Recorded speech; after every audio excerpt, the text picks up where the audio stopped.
चलिए मथुरा के बाद अब सीधे आपको खरगोन ले चलते हैं, जहां मध्य प्रदेश के मुख्यमंत्री मोहन यादव जुड़ चुके हैं। करोड़ों की विकास कार्यों की सौगात भी सीएम मोहन यादव दे रहे हैं। जनता पार्टी ने जो प्रचंड बहुमत की सरकार बनाई है, आपने प्रचंड प्रेम का आज प्रकटीकरण करा है। पूरा पांडाल और पूरा स्वागत समारोह, वाकई में एक बार आपको फिर दोनों हाथ जोड़ के प्रणाम करता हूं। कोई किसी सामान्य परिवार के व्यक्ति के प्रति लोकतंत्र के लिए ये बहुत बड़ी बात है। ये आज का हमारा दौर कई मायनों में अलग है, कई मायनों में हमको सबको सीखने और सिखाने वाला है। आजादी का वो कठिन दौर, जिस कठिन दौर के बाद लोकतंत्र की लड़ाई प्रारंभ हुई थी, और लोकतंत्र की लड़ाई में आपके टंटिया मामा सहित 1857 के बाद अंग्रेजों की प्रखर चुनौती के सामने कई क्रांतिकारियों ने अपना बलिदान दिया। कई क्रांतिकारियों ने अपने खून की होली खेल करके इस लोकतंत्र की पुनर्स्थापना के लिए प्रयास किया। इसी लोकतंत्र के लिए, इसी झाबुआ जिले के पुराने जिले और आज वर्तमान के अलीराजपुर से चंद्रशेखर आजाद अपने पढ़ाई करने गए थे बनारस में, लेकिन देश की आजादी के लिए उनने संकल्प किया है, मैं आजाद रहा हूं, आजाद ही रहूंगा, लेकिन भारत माता को भी आजादी के मार्ग में अपने आप का बलिदान करके इस देश की आजादी के लिए मार्ग प्रशस्त किया है। कौन भूल सकता है चंद्रशेखर आजाद को? कौन भूल सकता है भगत सिंह को? कौन भूल सकता है तमाम वो क्रांतिकारियों को जिन्होंने देश की आजादी के लिए अपना सर्वस्व अर्पित किया? लेकिन दुर्भाग्य की बात है, देश की आजादी तो मिली, लेकिन आजादी के बाद कांग्रेस के लोगों ने केवल एक परिवार के हाथ में सत्ता पकड़ा दी, जिन्होंने सबको भुलाने का प्रयास किया है। उन्होंने कहीं किसी की गुंजाइश नहीं दी। कोई गरीब का बेटा कैसे कोई मुख्यमंत्री बन सकता है? ये कांग्रेस ने सारे दरवाजे बंद कर दिए। उन्होंने दरवाजे खोले किनके लिए? राजा महाराजाओं के लिए। उन्हें दरवाजे खोले किनके लिए? धनी और संपन्न लोगों के लिए। लेकिन आज हमारी अपनी पार्टी में पहले प्रधानमंत्री यशस्वी लालकृष्ण आडवाणी के नेतृत्व में अटल बिहारी वाजपेयी ने प्रधानमंत्री बनकर के अपने बीच में से गरीब परिवार का व्यक्ति देश का प्रधानमंत्री बन सकता है, ये भाजपा ने सौगात दी थी। जोरदार तालियां बजाओ हमारे अपने यशस्वी प्रधानमंत्री स्वर्गीय भारत रत्न अटल बिहारी वाजपेयी के लिए। और हमने लालकृष्ण आडवाणी जी को इसीलिए जोड़ा है कि आज आजादी के बाद 500 साल का संघर्ष चला था, और हमको मालूम है वही हमारे अपने प्रधानमंत्री अटल बिहारी वाजपेयी ने पहली बार प्रधानमंत्री सड़क दे करके एक माहौल बनाया था। जोरदार तालियां बजाओ प्रधानमंत्री अटल बिहारी वाजपेयी के लिए, जिनके माध्यम से प्रधानमंत्री सड़क की सौगात हमको मिली थी। मैं और आज याद करना चाहूंगा इस बात के लिए भी कि हमारे अपने वर्तमान के दौर में जिस प्रकार का माहौल बना है, इस माहौल में आज हम नए दौर के नई व्यवस्था में जुड़ने जा रहे हैं। इसी 22 जनवरी को सबको मालूम है 500 साल पहले के प्रभु रामचंद्र जी सबको बुला रहे हैं। जोरदार तालियां बजाओ और जयकारा लगाओ प्रभु रामचंद्र जी महाराज की। 500 साल बाद हमारे अपने इस देश के अंदर 17 लाख साल पहले प्रभु रामचंद्र जी हुए, और प्रभु रामचंद्र जी के माध्यम से देश ने शासन के शासनकर्ता का जीते जी भगवान का रूप देखा था। प्रभु रामचंद्र जी की कल्पना करो, कैसा आदर्श व्यक्तित्व, जिनका रोम रोम जनता की सेवा के लिए निकला, और हमने भी कैसा समाया उनको। आदर्श पुत्र जिनने पिता की आज्ञा मान करके वनवास को धारण किया, जिनने पिता की आज्ञा के आधार पर छोटे भाई को अपना राज्य दिया और अपने लिए वनवास पसंद किया। हम सब जानते हैं प्रभु रामचंद्र जी की एक एक चीज, एक एक बात, लेकिन प्रभु रामचंद्र जी के उस उदात्त विचार को समाज ने भी कैसे अपनाया, हम कैसे भूल सकते हैं? हमने भी उनको ऐसे अपनाया। आराम करने जाओ तो राम आराम, राम जी के पास जाते हैं।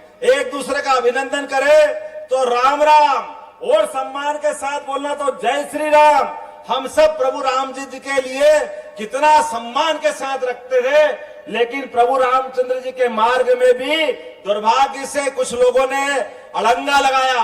और अब जब प्रभु रामचंद्र जी का मंदिर बनने के मार्ग में हम आगे बढ़े तो आज आ गया कि हाँ हम भी राम जी को कह रहे हैं, हम भी राम कर रहे, भैया करिए, लेकिन पहले माफी मांगिए देश से। आपने ही उनके मार्ग में रोड़े लगाए थे, आपके ही पदाधिकारियों ने एफिडेविट दिया था कि रामचंद्र जी कहां पैदा हुए, क्या प्रमाण है, अयोध्या में वही स्थान है क्या।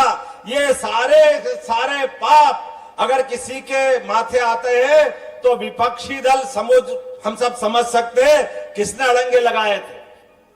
लेकिन आज जब प्रभु रामचंद्र जी का मंदिर बनने की तरफ बढ़ रहा है, प्रभु रामचंद्र जी के लिए हमारे यशस्वी प्रधानमंत्री ने सुप्रीम कोर्ट के निर्णय के आधार पर अगर कदम बढ़ाए तो आज हमारे उस यशस्वी एक ऐतिहासिक पल को निहारने के लिए पूरा विश्व कहीं से कहीं तक भी 200 से ज्यादा देश है और 142 करोड़ की आबादी है, सब पलक पावड़े बिछा करके उस घटना को निहारना चाहते हैं जब गर्भगृह में भगवान राम अपना प्रवेश करेंगे और प्राण प्रतिष्ठा होगी। तो एक बार फिर हमारा पूरा प्रदेश, पूरी सरकार, हम सब मिलकर के हर गली मोहल्ले गांव-गांव में प्रभु रामचंद्र की जय जयकार करते हुए प्रभु रामचंद्र जी के उस बड़े ऐतिहासिक पल में सम्मिलित होंगे। जोरदार ताली बजा करके हमारे उस संकल्प को पूरा करेंगे जिसके माध्यम से मध्य प्रदेश की सरकार ने अपने गठन के पहले निर्णय में हमने इस बात को तवज्जो दी थी कि हाँ, हम प्रभु रामचंद्र जी के लिए जिस मार्ग से राम भक्त गए थे कार सेवा करने के लिए, जिस मार्ग से रेल से, बस से हमारे राम भक्तों ने लड़ाई लड़ी थी और उन पे अत्याचार हुआ था, उस मार्ग के जाने वाले रास्ते से सभी राम भक्तों के लिए फूल बिछा करके हम वंदन करेंगे, अभिनंदन करेंगे, स्वागत करेंगे। ये हमारी सरकार है जो इस बात का संकल्प करेगी कि हाँ, हम प्रभु रामचंद्र जी के मामले में कोई कॉम्प्रोमाइज करने वाले नहीं है, हम किसी बात से छोड़ने वाले नहीं है। और आपने देखा कि सरकार के साथ एक निर्णय और किया, नई शिक्षा नीति के माध्यम से हमारी शिक्षा नीति में प्रभु रामचंद्र जी, टंटिया महाराज, कई सारे ऐसे गौरवशाली पक्ष जिनको छोड़ा है। अभी आपके बीच में पाटीदार जी ने एक मांग की है, आपने कहा कि एग्रीकल्चर कॉलेज खोलना है। माननीय पाटीदार जी, आपके लिए कह रहा हूं, बालकृष्ण पाटीदार जी, भैया आप ही के लिए कह रहा हूं, अब हमारा जमाना वो आया है कि जिसमें एग्रीकल्चर कॉलेज खोलने के लिए कोई अलग से कॉलेज नहीं खोलना है, हमारे चलने वाले विश्वविद्यालय उसी में एग्रीकल्चर की पढ़ाई करा देंगे। ये बदलते दौर की नई शिक्षा नीति है जिसके माध्यम से अब गया जमाना, अब विराजे गया जमाना के एक कोर्स के लिए एक कॉलेज खोलो। आज उस बात की आवश्यकता नहीं है। आप सब सुन लेना, एक बार जोरदार ताली बजाओ यशस्वी प्रधानमंत्री के लिए जिन्होंने नई शिक्षा नीति को लागू करके लॉर्ड मेकाले की 1835 की शिक्षा नीति का आमूल चूल परिवर्तन कर दिया। अब हमारे यहाँ कॉलेज में जाओ, स्कूल में जाओ और पढ़ने की नई शिक्षा नीति पूरी लागू हो जाएगी तो वो हमारे जीवन में उत्कर्ष देने वाली होगी, वो जीवन को बदलने वाली होगी। वो गया जमाना कि कागज की डिग्री लेकर के हम बेरोजगार की फौज बढ़ाते थे, अब इसकी आवश्यकता नहीं रहने वाली। आज के जमाने में अब जो बच्चा पढ़ के निकलेगा उसके अपनी क्षमता योग्यता के हिसाब से उसको उस दिशा में आगे बढ़ने का मौका मिलेगा। आज के इस अवसर पर आपकी जानकारी के लिए बता दूं, आने वाले समय में हमारे प्रत्येक कॉलेज से, प्रत्येक स्कूल से बच्चों के लिए सर्वांगीण विकास के दरवाजे खोले जाएंगे।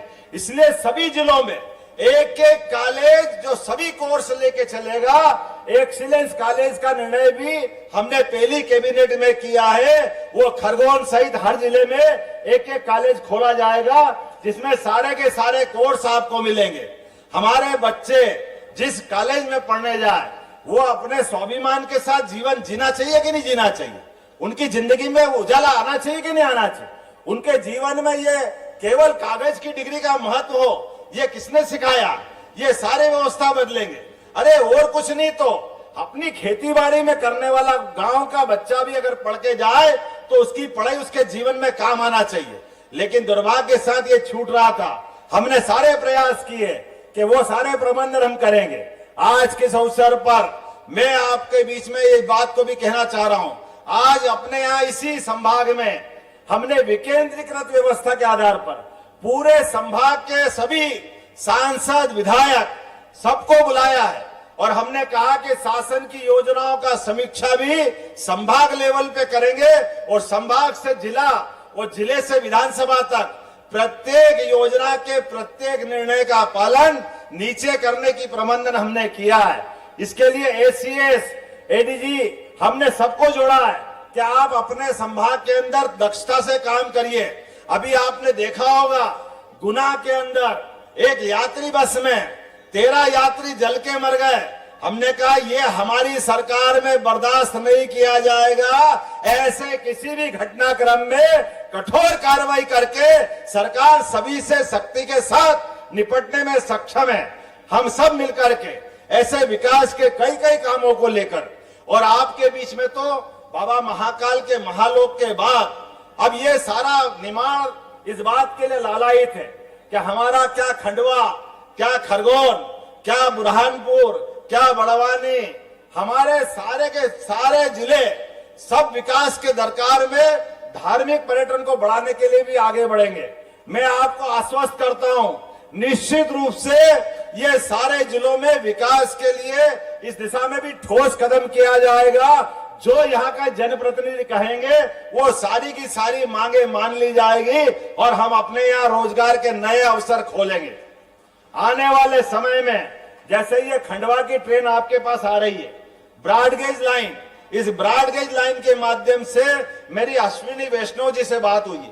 हमने कहा कि ये जो भविष्य में रेलवे ट्रैक उत्तर से दक्षिण को जोड़ने वाला, वर्तमान में अगर खंडवा तक दक्षिण की ट्रेनें आती है, फिर वो इटारसी जाती है, फिर भोपाल जाती है, फिर ग्वालियर जाती है और बाद में दिल्ली पहुंचती है। लगभग 250-300 किलोमीटर का चक्कर बच सकता है अगर वो ट्रेन सीधी खंडवा से हमारे इस परंपरागत इंदौर के मार्ग पे निकाल दो तो लगभग लंबा समय बचेगा। और हमने कहा कि अभी आपने सिंगल ट्रैक बनाया, ये डबल ट्रैक बनाने की मांग उनके सामने रखी है और बहुत जल्दी विचार करके वो उस योजना पे काम करेंगे जिसके माध्यम से एक नया रेल का ट्रैक आपसे जुड़ेगा, जिसके माध्यम से बड़े पैमाने पर विकास की संभावना आएगी। हमारा अपना उज्जैन, इंदौर और अब ये आगे जाने वाला 4 लेन जिसके माध्यम से आने जाने की जो समस्या आती है, ये भैरू घाट, ये तमाम प्रकार के छोटे छोटे रास्ते खंडवा से लगा के इंदौर तक का पूरा 4 लेन जब बनेगा तो विकास का बड़ा दरवाजा खुलेगा। मेरी अपनी ओर से आज के अवसर पर यहां लगभग 182 करोड़ की 45 से ज्यादा निर्माण कार्यों का आज हमने लोकार्पण और भूमि पूजन किया। जोरदार ताली बजा करके पूरे विकास कार्यों का हम यहाँ सौगात दे रहे हैं, जिसके माध्यम से ग्रामीण प्रधानमंत्री सड़क, जनभागीदारी सड़क 167 करोड़ की लागत से 41 विकास कार्यों का लोकार्पण भूमि पूजन भी इसी में जोड़ा गया है। अभी इसी प्रकार से 7 करोड़ 54 लाख की लागत से तालियां बजाते जा नानकोड़ी बैराज और कहरही बैराज का भी लोकार्पण हम कर रहे हैं। मैंने नवग्रह मेले का शुभारंभ की बात कही है, इसके विकास के लिए भी 25 करोड़ रुपए आपके जिले में आ चुके हैं। जोरदार तालियां बजाओ सरकार के लिए कि स्थायी सौगात मिलेगी आपको अपने इस निर्माण कार्य के लिए।